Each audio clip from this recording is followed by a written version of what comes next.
Welcome to Shift, a college admissions, ACT, and SAT podcast for a changing world. I'm Tyler, the founder of Achievable, and we have an affordable ACT course that includes everything you need to ace your ACT exam. A full textbook, tons of questions backed by our memory-enhancing algorithm, videos on key topics, a built-in study planner, and full-length practice exams. You can get a free trial at achievable.me, and if you like it, the code podcast gets you 10% off at checkout. Now, let's get started. Today, we've got David Blobaum from Summit Prep back with us. Really excited to have you back, David. Could you just introduce yourself to people who maybe haven't heard you before? Absolutely. So thanks for having me on, Tyler. My name is David Blobaum. I'm one of the co-founders of Summit Prep. We're based out of New Jersey. I'm also the director of outreach for the National Test Prep Association, which helps test prep professionals prep for the exams and help students as much as possible.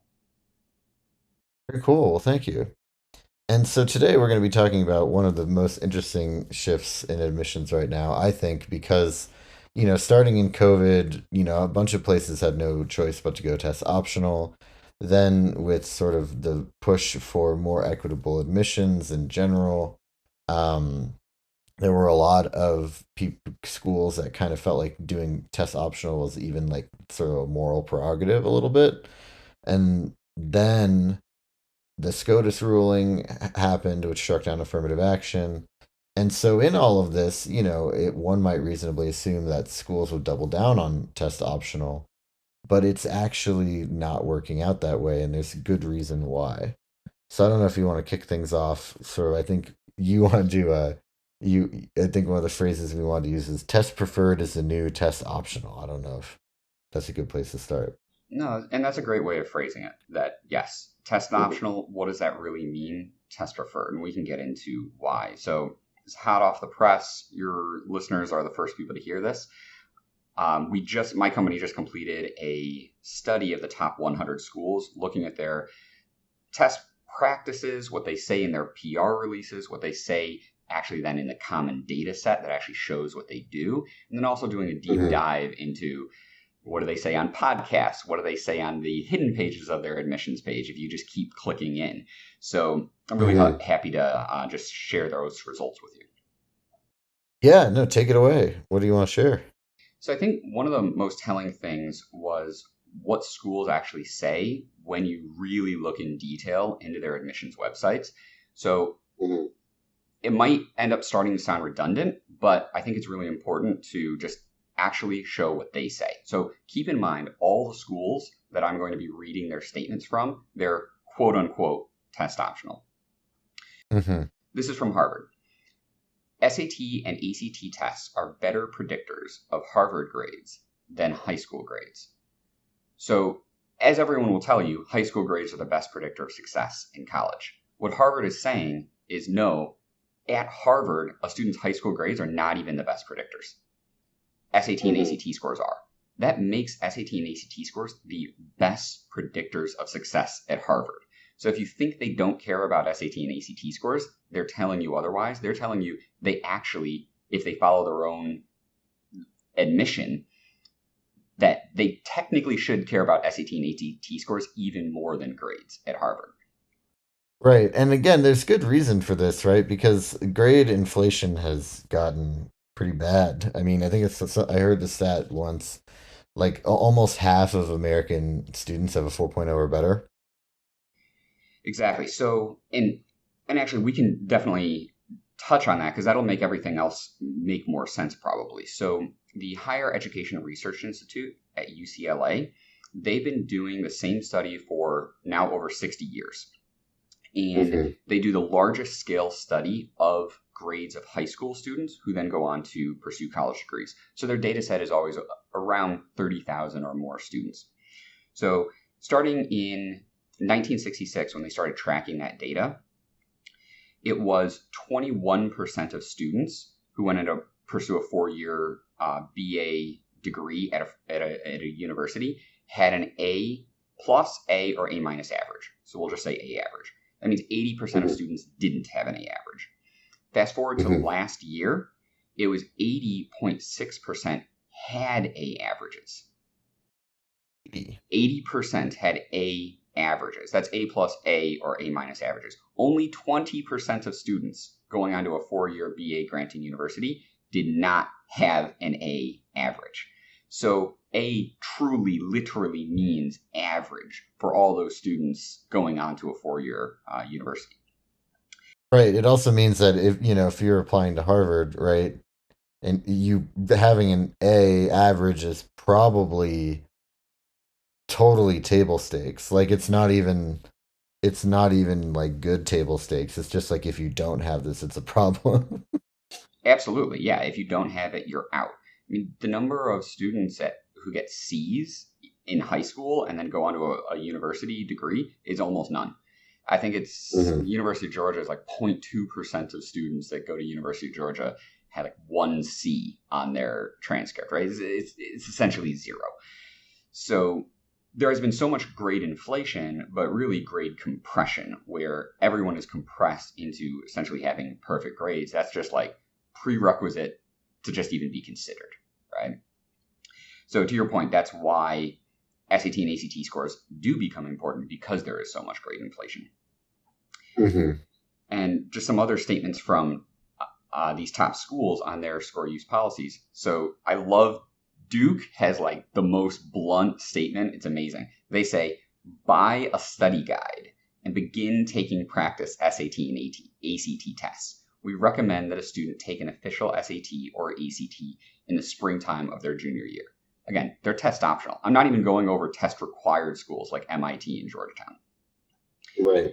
Yale. Applicants who have successfully completed one or more ACT or SAT exams should consider including scores, even if those scores are below the 50% range listed below. Yale's internal research has consistently shown that standardized test scores are a significant predictor of a student's undergraduate academic performance. What I think is really important there is Yale is saying don't listen to the advice from these highly paid college counselors who tell you, hey, if you're not at the 25th percentile or above, don't submit your test scores. Yale is saying, hey, maybe take that with a grain of salt. And there are still Hmm. a lot of college admissions counselors who are saying you have to be at the median of that school's enrolled student test scores. Yale is saying it's not the median, it's not the 25th percentile, even consider it if it's below the 25th percentile.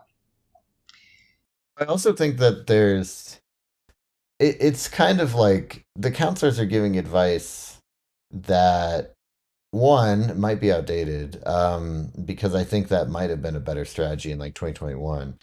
And then two, I think that their advice is in some ways they're like, for excuse my French, they're kind of doing a little bit of like cover your ass, right? Where it's like, well, if you're applying to Yale and you have like a 1430, you know, we know that it probably won't help you to submit the 1430 if it's too low, right? So like, let's just have you not submit and it's not my fault. As opposed to, getting a better score.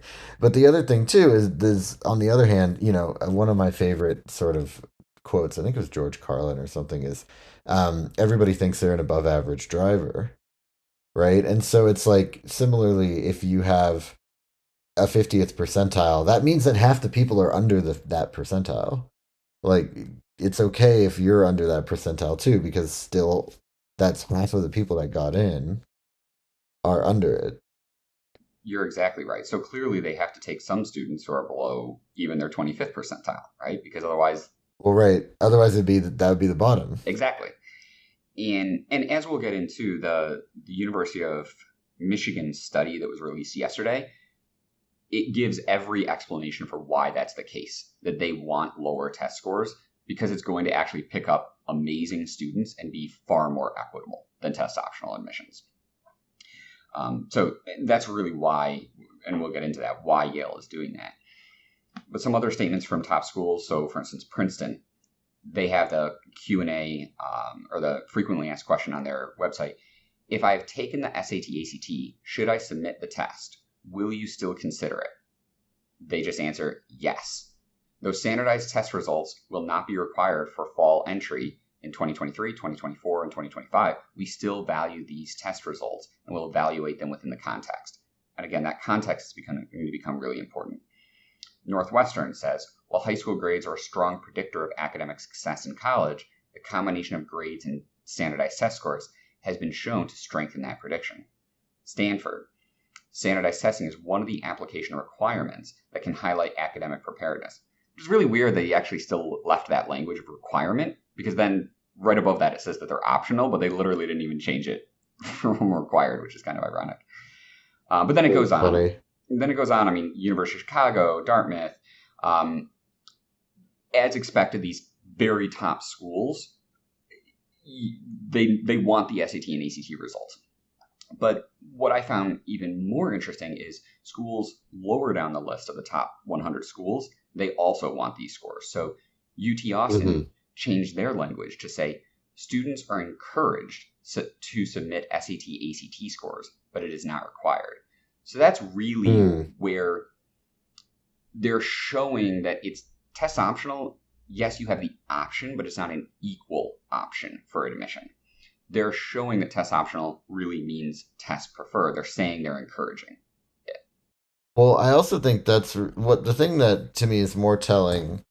Because that was one of the questions I had going in. Is like how, university websites are pretty big. Like how much of this might just be the fact that they maybe like have conflicting language. But if they've gone and changed their language from, we're test optional to we strongly suggest you take a test, that indicates like a deliberate decision and a shift, right? And I think that that's really important. Exactly. I should point out all of these are on the updated pages where it's clearly updated because they reference the test optional language on all of these web pages. So all of these are at least on pages that have been updated. But that's a good point. I mean, they could on other pages definitely have outdated information. I mean, they could, but if you're like, I wasn't going to discredit whatever you found because it doesn't seem like that's the case. It also is, frankly, like a website like the Harvard University website is probably maintained by a team, of people that their entire job is to make sure everything is up to date and consistent because they could get in trouble if it's not. So I think that all makes sense. That's pretty interesting, though. So, I mean, so I guess for me, I feel like at this point, hopefully the listeners agree that we've kind of like we've gotten to the point where we say yes, we see in the data that schools are more test or more test preferred now than they and like less test optional preference now. I am curious. Do you want to keep digging into quotes or have a couple more choice quotes, or do you want to start digging into the why? We can dig into the why for sure. Yeah. So the why goes back to that grade inflation and context. So let's just paint the picture for an admission of what it looks like from an admissions officer's standpoint. There are over 20,000 high schools in the United States. That's Mm-hmm. not including applicants then from who are homeschooled or apply from any number of schools internationally. Mm-hmm. Those high schools also have very different grading scales. As Rick Clark, the director of admissions to Georgia Tech, has said, grade inflation is rampant, and also there's just so many different grading scales out there. This is according to him that some of those grading scales, they don't even have letter grades. They have emojis or narratives written. Right. So if there's all these different grading scales from all these different high schools, and then all those different applicants, they took different classes from different teachers, the teachers grade differently. How Right. That was always the problem, right? Right, that you can get unlucky and you get that, biology teacher who just doesn't have grade inflation, and the top students are going to get B's and another one grades very easily. So how can you really know precisely what an A in one school means to an A in another school, or even an A between two students at the same school because they took different teachers in different classes? So those GPAs are very, very hard or really impossible to very accurately compare what an A means one place to an A in another. And we also know that grade inflation is not equal across all schools. So it's the wealthiest schools that have the most grade inflation. So those private schools, they have more grade inflation. The rich public schools, they have more grade inflation as well. Right. I mean, yeah, I have I have teacher friends, and um I don't want to say too much because it's like it's it's their jobs, and I don't know, it's very unlikely, but basically TLDR, it's really hard to give someone below a C at a good private school nowadays. Like you will get a lot of grief both from the parents and then from the administration, because the administration wants to keep the parents happy, which is like ridiculous. It basically means that like there's never any D's or F's, and like there never will be, right? And I think it's something that's pretty rampant. Even like I also know that there are prep schools, like just that I have friends who have kids that are in them right now that are very similar too. Absolutely. And I mean, I would even say, I mean, I know of parents who will go in and talk to the teacher if the kid gets a B on something. So there's a lot of pressure on teachers to give inflated grades because otherwise the parent is going to blame that teacher for holding their child back.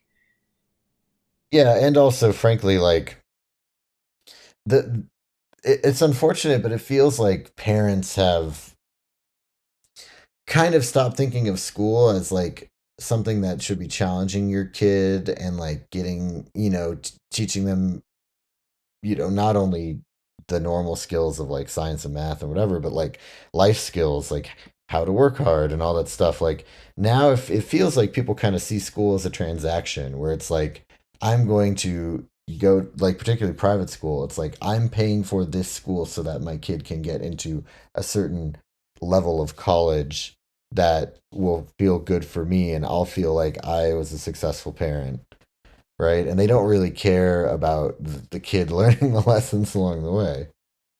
Right. They're not paying 40 or $50,000 a year for a private school to go to a mediocre college, for sure. Yeah, and even if it's their kids not fucking doing the work, which is, excuse my French again, but which is a totally a thing that happens because the kids know that they don't have to because the helicopter parents are going to show up. Absolutely. Absolutely. And so then all this grade inflation, it also makes it hard for parents to understand. It makes it harder to understand SAT and ACT scores because when a child has been on honor roll or high honor roll their entire academic career, and then in 11th grade, the kid gets a 20 on the ACT, they blame the ACT and say, well, the ACT isn't picking up my child's potential. But the problem is that an A average is average, and a 20 is the average ACT score. So a student who gets a Mhm. 20 on the ACT is actually, the grades actually probably did predict that SAT or ACT score. It's just the parents, understandably, don't know that the vast majority of a student's peers also have straight A's. Right, they're not used to the whole grade inflation, right? Because it didn't happen when they were growing up. Precisely. Yeah, an A was still a good grade. And so it can be very hard for parents to then reconcile the fact that actually the child's success in education was not what they were made to believe up until 11th grade. And they start taking these universally available standardized exams like the SAT and ACT. And it's hard Mhm. conversations that I have to have every single week with families. Well, I think the other, or yeah, just a last point on this. I think that the other piece of why your hypothetical student might get a 20 on the ACT is because they just haven't learned how to study, right? It took me till basically got my butt kicked by the SAT when I took it the first time. That I was like, oh, I have to study for this, right? I just kind of like coasted without worrying about studying really for any test up until that point. And I think that, there's just, like I said, with grade inflation, one of the knock on effects is there's like a lot of skills that you don't really develop because you don't need to, right? And then lo and behold, pretty helpful for getting a good score on a standardized test, which is actually standardized. Definitely. And also, unfortunately, the rise in grade inflation is coinciding with drops in standardized test scores. So, for instance, the ACT, it hasn't substantially changed in about 30 years. So the grading scale has remained the same since then. And last year, it was the lowest ACT scores ever on, at least on this scale that the ACT is currently on. It was a 19.8 was the average. And it's not just ACT scores either, though. It's also standardized measures on other exams, too. The National Center for Education Statistics has a long-term trend assessment.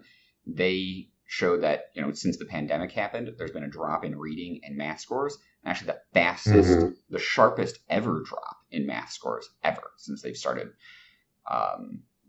researching it. So at the same time that grades are getting better, actual reading and math ability are actually going down. Right. It's actually a pretty twisted combination if you think about it, right? Because you've got a bunch of people that are getting that are expecting to get A's, and I think they're still getting A's, right? Based on what we've seen about grade inflation since the pandemic. But like the bar for getting an A got even lower, or it must have, if they're that deficient in what they've learned, right? And this is something that, I've heard talking. You mentioned the NTPA, where we're also a member. If you are in the industry, you should check it out.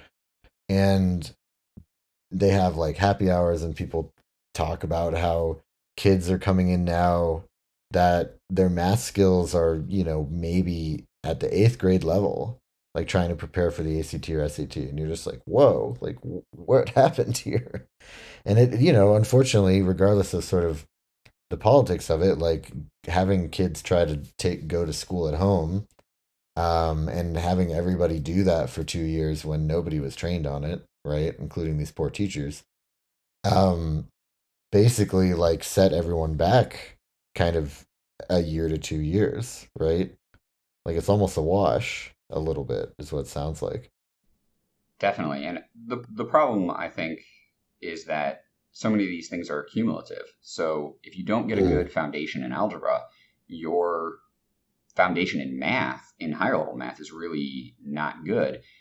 But instead of holding these kids back or actually, having them go to summer school, they just push them along with passing grades or good grades.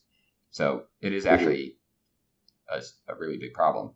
But on that note, two more depressing things. But then I can get to the Harvard Brown study and also the University of Michigan study that give us, I think, a good remedy to this.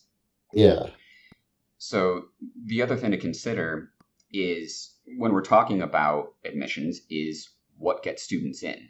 And the vast majority of criteria massively favor the wealthy. So again, this is going to be depressing, but there's going to be a silver lining later. So GPA, we talked about those wealthy schools, whether public or private, have more grade inflation. So the wealthy kids have higher grades on average, even if they don't necessarily deserve them. Like even if the school isn't of a higher education quality, they're likely to have higher grades. The college essays that they submit are likely to be processed by highly paid educational consultants who can either help craft or just literally write the essays that will appeal to college admissions officers. The Right, and they're like a personal editor, which most of the time these people are getting like one or two edits like at all. Absolutely. And then there's teacher recommendations. So again, from the wealthy schools, whether public or private, the teachers know that they have to give glowing recommendations that are long and detail oriented. And studies that have looked at teacher recommendation quality show that if you go to a not wealthy school, whether public or really a not wealthy public school, your teacher recommendation is very likely to be so incredibly cookie cutter that you could put any student's name at the top because that's what the teachers are basically doing. They don't want to spend ton, and I get it. I'm not. Well, I mean, they probably are like way overloaded, right? And like letters of recommendation are basically free work that teachers are expected to do. And essentially, like if you're getting paid, really well at a private school and you don't have a million classes and your classes don't have 50 students each, you have a lot more time to do this free work. Absolutely. And then there's also demonstrated interest that a lot of schools track. So if you actually go to campus and do a campus tour, you're showing that you're more interested. The reason schools care about that is because if you demonstrate interest, you're more likely, if the school gives you an acceptance letter, to then enroll. So that's why they track demonstrated interest, because it impacts their yield rate. Well, if you're a disadvantaged student, you probably can't just jump on a plane and go visit a school in a different state. So they're at a Right. disadvantage there. Extracurricular activities. We know that the wealthy have way more access to extracurricular activities or internships, etc. Hmm. A rigorous high school curriculum. The wealthier the school, the more access to AP classes or IB classes. Also legacy. The wealthy are more likely to be legacies. Early decision. That's a huge leg up because it impacts, Hmm. again, a school's yield rate. And early decision is primarily used by the wealthy. There's athletic. Wait, that sorry, a lot of these have been kind of like no-brainers. Why is early decision used more by the wealthy? That's one I haven't seen before. So, and there was actually just data that came out from the Common App, just the extent that the wealthy, and it's not just the wealthy, but it's also the degree attainment of other people in your zip code.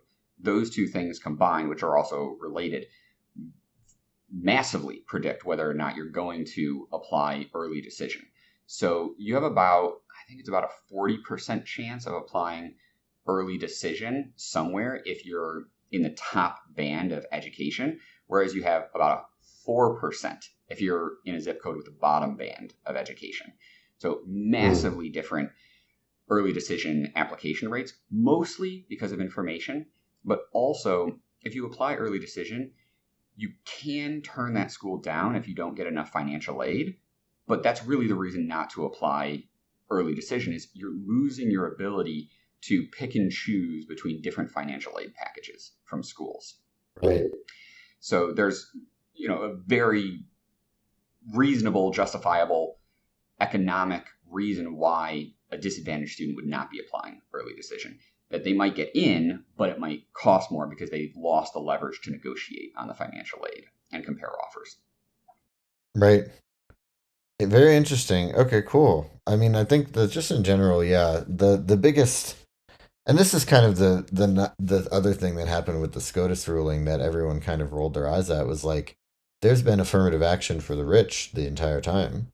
And there still is, right? Like, I mean, legacy admissions as a great example. I think there was something that I saw about Harvard's one of their more recent classes, maybe it was 2022, where um, out of their white students that they admitted, 45% were either legacy or related to athletics. So it was like that's half the school. Right? That's pretty crazy. It is. It's insane. And that was the next thing on the list, which is athletic recruitment. Because when people think athletic recruitment, a lot of people will incorrectly think that actually spurs diversity, but not at all, because the Hmm. sports that these Ivy Leagues are recruiting for are Ivy League sports for most of the sports. So lacrosse or squash, these are not offered at the vast majority of schools. They're offered at the wealthy public and the wealthy private schools. So that also athletic recruitment advantages the wealthy. There's, of course, children of large donors. They're obviously, that's an advantage to the wealthy. And also just being full Hmm. pay. If you are a full pay student, you get a massive increase in your admissions chances. So all these advantages accrue to the wealthy. So how can a disadvantaged student compete? Only on grades and standardized test scores. And Right, and we talked about how grades are already kind of an issue. And one of the main ways that they used to be able to compete was, even just checking the box on the Common App of what the race was, which is now gone. correct. You're absolutely correct. Yeah, with grades, you really can't compete because everybody has these top grades. And also, these disadvantaged students are more likely to go to a school where they actually, even though they're a top student, they're more likely to have some A minuses on their transcript because they're going to schools with less grade inflation. So that really leaves SAT and ACT scores as the way that they can stand out to these top colleges. What Hmm. what the University of Michigan study, again, that just came out yesterday, it just so brilliantly highlights is why SAT and ACT scores are far more equitable if you're requiring them than if you're not requiring them, than if you're test optional or test blind. And the reason for that is grades and test scores, they do predict success in college, but if you want a much, much stronger relationship, what you need to do is consider grades in a student's context and SAT, ACT scores in a student's context. So let's just take a fictitious student who has A's and A minuses. She goes to a disadvantaged school and she has a 1300 on her SAT. Most people would say don't submit that 1300 to these top schools because it's way below the school's average, way below the 25th percentile even. But if colleges actually do holistic admissions, which they say that they do, then her 1300 will absolutely should and probably will actually make her stand out because at her school, she's going to a disadvantaged public school, very likely that the average on the SAT at her school is a 900. Well, a 1300 then is 4 standard deviations above the average. That puts her above the 1% of students who graduate from her school based on her SAT score. That 1300 shows far more than A's and A minuses that she is an absolutely exceptional student. And if she's given the chance at Yale, she's probably going to rock it far more than a student who has a 1500 but comes from a really wealthy school. So you can really see which students will stand out when you have the context of their SAT and ACT scores, and you lose all of that for the most disadvantaged students because you're telling them your SAT, ACT score isn't good enough to submit. It's below our 25th percentile. But really, that's where we can actually shine a light on these exceptional students with low in an absolute sense scores relative to other applicants, but unbelievably high given their circumstances. Right. Well, I think that's kind of the key for all of this, right? Is like it's context is everything. And I also feel like there's so many like for me as much as standardized testing isn't perfect either, right? Because obviously wealthy people have more access to tutoring and resources to help with standardized tests. I think that you did highlight a counter argument to that idea, which is like you should be looking at standardized test scores in context of the environment that they're in, right? Do you feel like colleges do that now, or is that I'm just kind of ignorant to this? Is that something that colleges kind of know they should be doing? Is it something they actually do a lot? Like, what do you think? I don't think they do it nearly enough. So I think the University of Michigan study is really, really, really important for colleges to start doing what they say that they're doing. So the University of Michigan study essentially proves the approach that MIT took. MIT said we're going back to requiring test scores because these test scores help us find exceptional students who were just disadvantaged in life. So MIT is actually practicing that. I do not believe that these other schools are, because if they were, they'd be requiring these test scores. If you are test optional, you're not going to get 1300s from a disadvantaged student. That disadvantaged student is going to apply with just their grades and never get in. Right. Well, and also, um, they're going to get advice to not submit their grades either. Exactly. They're going to get that advice, and that's why they won't submit. And so I think these top schools really need to use the tools at their disposal to look at the school's average, look at the student's average, and then be able to say, hey, the student's an amazing student. They should get in. I mean, I've pitched this idea to the ACT that I would love it if they just made that an automated process, that any student who scores in 3 standard deviations above their school's average, so in the top 1% of their school, their scores just get sent to all colleges or made available to all colleges for free. Because these are the exceptional students who we know they could excel in any school that they attend. And so those are the exact students that the top colleges want to find. Well, how are the schools countering the SCOTUS decision? They're saying, we're going to go into these disadvantaged schools and invite students to apply. that is the least efficient way you could go about doing it, because you're going to get a lot of students that then they'll just reject. It's much better Right. if these students are identified and presented to these schools so that these schools can directly go recruit the students that they're looking for. That helps both the school and the student massively more efficient.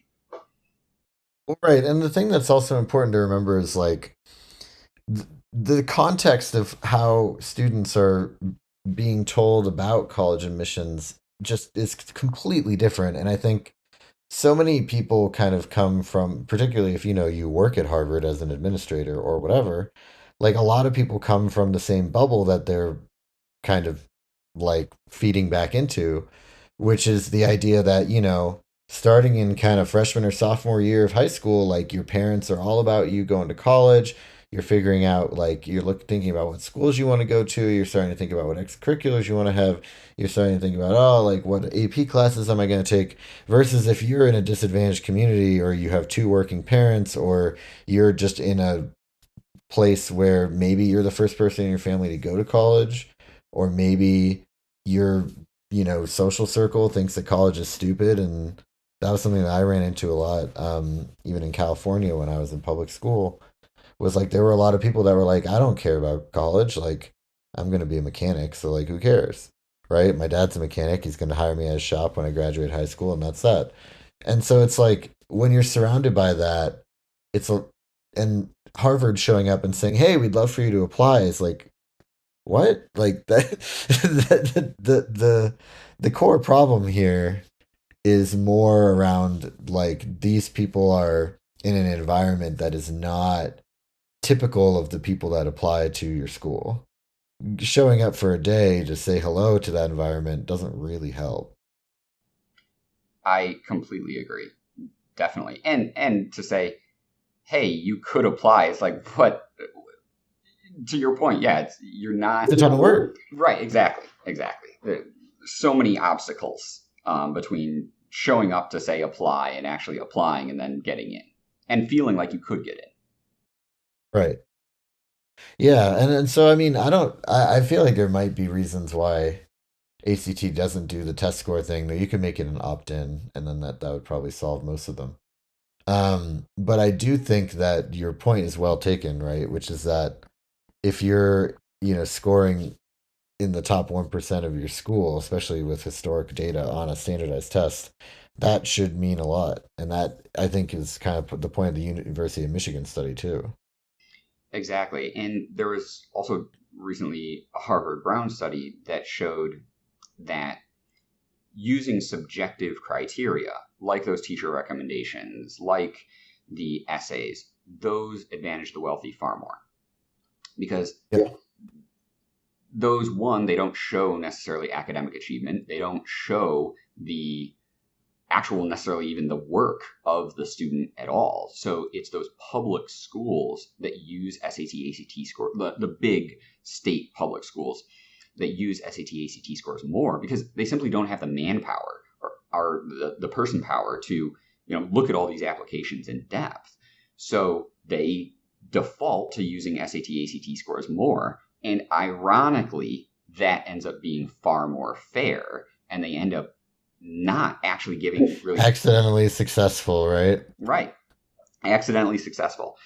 So I think it is trending back in the direction of reason and what decades of research covering millions of students has shown is that SAT, ACT scores, they help predict a student's success in college. And especially given all the gains on all the other criteria, they're also more fair. When we then add in a student's context, the SAT and ACT scores are still the engine of equity and opportunity that they were designed for. That was their literal intentional purpose when they were designed, is to break the stranglehold that elite high schools had on going to elite colleges and be able to find these diamonds in the rough. So that purpose has not been eliminated. It has been hurt by all the other prep that the wealthy put into these tests, but it hasn't been eliminated. That engine of opportunity is still there with the SAT and ACT. It's a student's best chance, if they're disadvantaged, to have the top schools in the country still look at them and recruit them. Yeah. Yeah, that makes a ton of sense. Well, I think at this point, I mean, I feel pretty good about everything that we've covered today. I think maybe just is there anything else that we want to kind of like touch on before we wrap up, right? Like I feel like we've done good on sort of like, great inflation and everything, and they're, that's sort of setting the stage for like the problem, talking about what colleges actually want, talking about the study. Maybe we now talk about the trend in the future, like where things are going. Um, yeah, that's kind of what I'm thinking. The trend in the future, I think, will be that schools will retain their test optional policies because it is only to the school's benefit to retain it because far more students apply. And the more students that apply, the more they're not opening up more seats for accepted students. They have the same number of students that they're going to enroll. So the more students apply, the more students they can reject and the lower their acceptance rate goes. So it makes them look better. They can also play these games with then admitting recruited athletes without test scores to get those good athletes who otherwise wouldn't be able to get in with test scores, and to let in those legacy admits without test scores so that they can get that legacy wealthy kid to help their bottom line and preserve those alumni relationships without bringing down the school's average SAT ACT score. So Hmm. if schools were to do what they actually say that they're trying to do, which is to preserve equity, I think they would go back to test required. I think they would follow the lead of Yes. MIT. But I do not have that. I mean, colleges are businesses. They accept students who will help them. They're not trying to really help students. It's about them. They're doing what's in their best interest, not what's in the student's best interest. And so if we understand Right. that, that informs why these schools are test optional, probably stay test optional. What it's important for families to understand is let's pierce the veil of what schools are actually doing. The best way to do that, just for any person, is to Google the school's name followed by the words common data set. In the Hmm. school's common data set, most schools release what percentage of enrolled students submitted SAT and ACT scores. That's where you can actually see, well, what are schools doing, so that when they say, hey, we're truly test optional, but then 85% of enrolled students submitted test scores, you know they're not truly test optional. They're truly test very preferred. So that would be Right. the last thing I would leave families with is actually go see what colleges are doing, type in the school's name, common data set, see what percentage of students who are enrolled submitted scores. Yeah, makes a ton of sense. And I mean, I always advocate for families doing their own research outside the U.S. News World Report list and things like that. Um, I also agree with you that I don't think test optional will ever go away, both because of the optics, which are unfortunately misinformed, and because it's convenient for those reasons you mentioned, right? Like it gets you. I mean, I've heard like examples already of people applying to the athletics portion, like to be a college athlete, and the coach telling them don't submit your test scores, that way it's easier for us to say yes to you, right? Like there's a bunch of that stuff. So I think that I am probably in the same boat as you, where test optional will not go away optically, but it will probably go away in reality for most applicants. I completely agree with you. Yeah, and I mean, about 20% of my students, they're recruited athletes to these top schools. And what the coaches will tell them is, hey, send me your SAT and ACT scores. And then they'll get through the pre-read process of admissions, or just the coach will give the thumbs up on the SAT ACT score and say, okay, 1400 tells us that you have the knowledge and skill to do well here, but don't bring our school's average down. And then exactly what you Right. said, well, those students will be told, don't submit your SAT ACT score when you officially apply. So then they get to have their cake, get the SAT ACT score, and eat it too, not have it bring down the school's average. And that student will be counted in the common data set as not having submitted an SAT ACT score when really they did. It was just never officially It's just pre-screened. pre-screened. Yeah, it's like you said, it's capitalism, man. It's fun. This is capitalist education at work. The good news is, American universities are very, very good. Um, and hopefully we can kind of get through this whole little weird middle period together. But to me, I do think that the trend is definitely towards tests being more strongly preferred. And the good news is, I do think that both the test companies, right, like the SAT and ACT and their respective companies, are doing a pretty good job of modernizing their tests and making them as relevant as they can, right? So hopefully, and there's lots of great prep materials out there. And obviously there's ours, Achievable as an ACT course, and Summit Prep has tutoring for both. But then also, there's plenty of free resources too, right? For people that maybe don't have the money to spend on either of us. Khan Academy has a ton of SAT stuff for free that is basically applicable to the ACT too. And lots of other things out there. So, be resourceful, do your research, and you can and should submit a test score.